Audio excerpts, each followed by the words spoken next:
for his dad. And I just want to play this and then we'll watch this. I love this.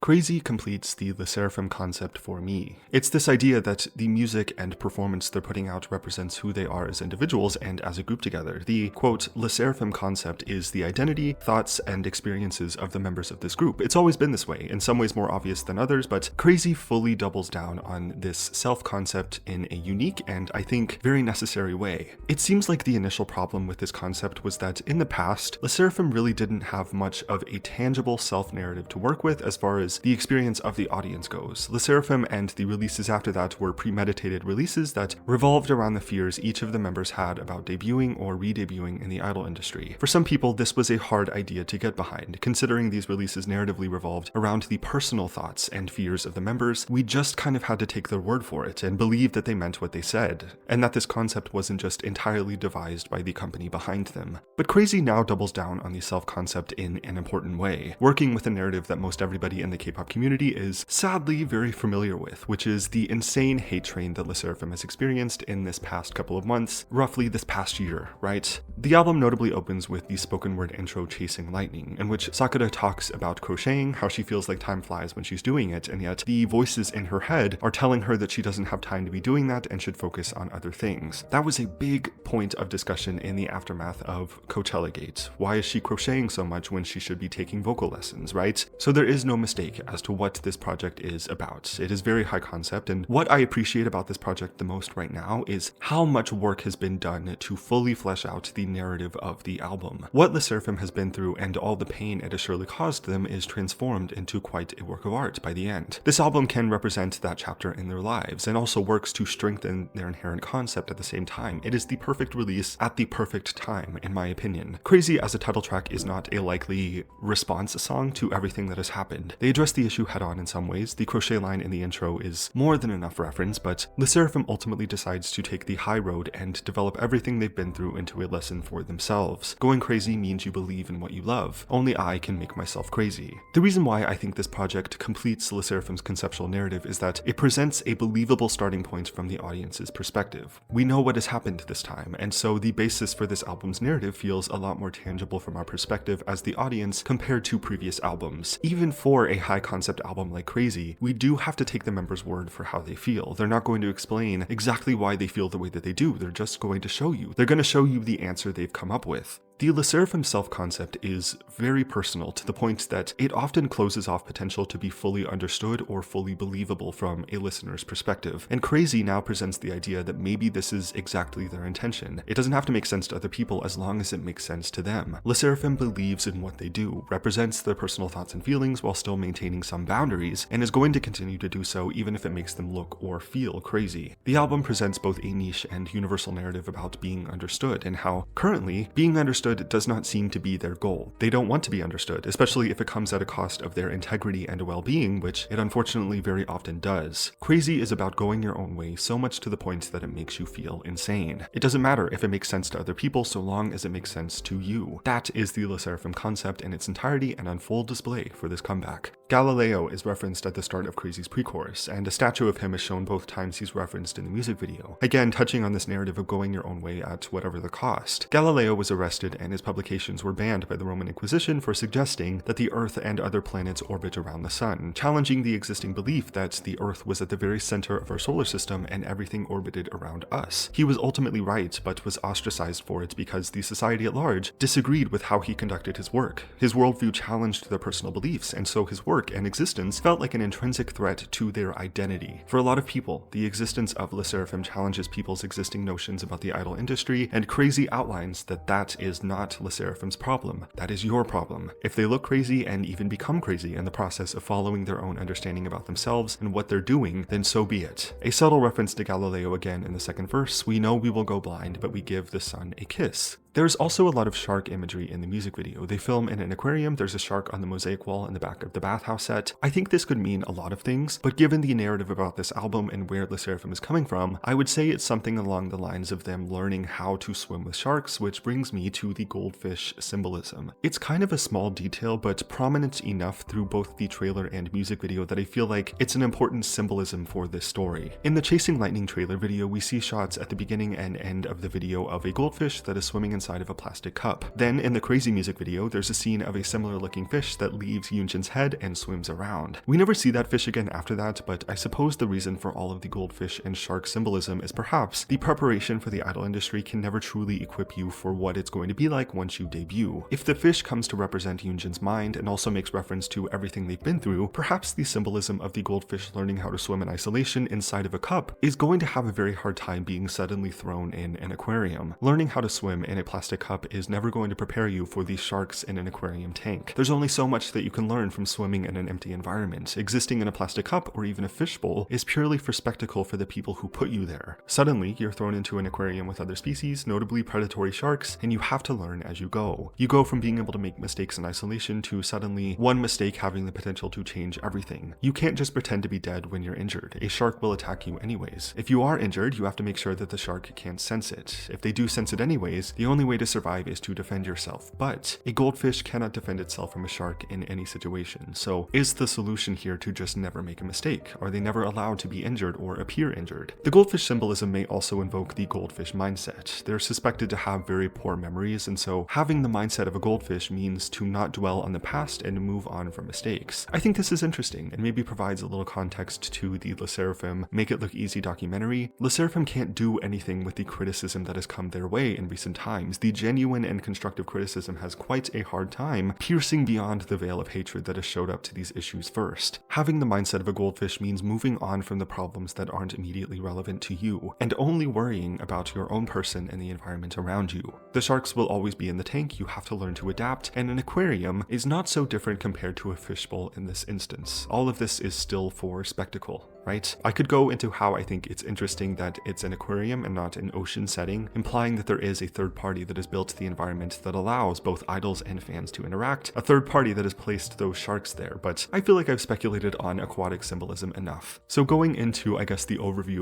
initial overview, maybe I'm just overly excited by this release, but conceptually, this is their best album to date. I think it affords them so much integrity just by addressing what has recently happened to them in the way that they do. It adds a more tangible dimension to their concept by referencing a topic, an event that, again, everyone is unfortunately very familiar with at this point. Le Sserafim does not have the answer that people are looking for, they have their own answer, and that's what they're going to abide by no matter how crazy it makes them look. 10 out of 10 from me so far, absolutely no notes. As a fear not, I'm feeling like a winner. But these are just my initial thoughts. I want to appreciate the concept of this album first and foremost. This is what I'm personally looking for out of K-pop. I just really appreciate the attention to detail and effort that went into developing the crazy concept in the music video and trailer, and how that connects to the narrative of the album and their group concept. We have the technology, and it pays off incredibly well when we use it. This is what K-pop has been missing. Anyways, 10 out of 10 for me. That being said, let me know what you think about this. How do you feel about the album, the title track, the concept, everything, and so on. Thank you for watching this if you did, subscribe if you want to, and I will see you next time.